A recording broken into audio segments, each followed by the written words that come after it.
Hey everybody, Geno Reynolds, The Real Opinion 2015 Leftovers, Rapid Fire Reviews. And here we go. The Stanford Prison Experiment. Based on the real prison study and book The Lucifer Effect by Dr. Phillips and Bardo, this is a type of biopic that makes you study more about it after you see it. Though I was kind of confused on what the researchers were really looking to prove in their study, it was interesting to see the results on screen. We get to see what happens when ordinary people are given power over people who have theirs taken away.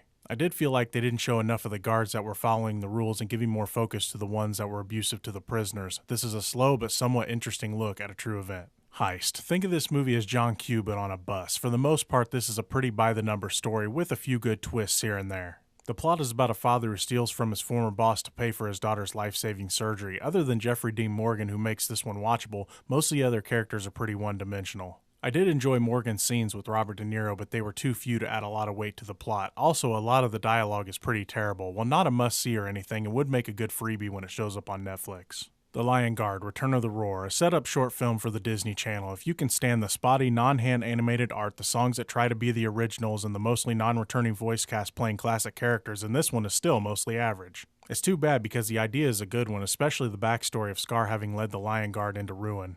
They should have went big budget for this one or not have made it at all. Maybe it will get better as the TV show goes on. Back in Time. It's a documentary about Back to the Future. Great Scott, of course it's awesome. How could it not be?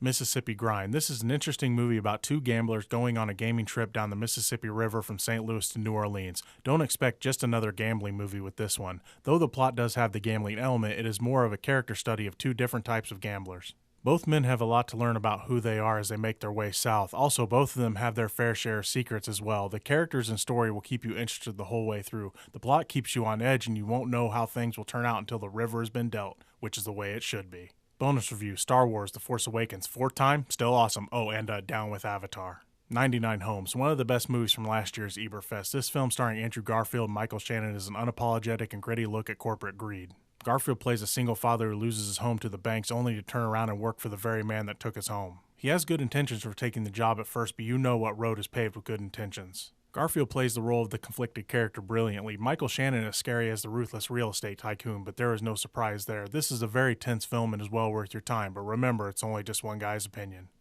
Next time on The Real Opinion, we take a look at what could be one of Leonardo DiCaprio's best performances in The Revenant. Until next time, I'm Geno Reynolds from The Real Opinion.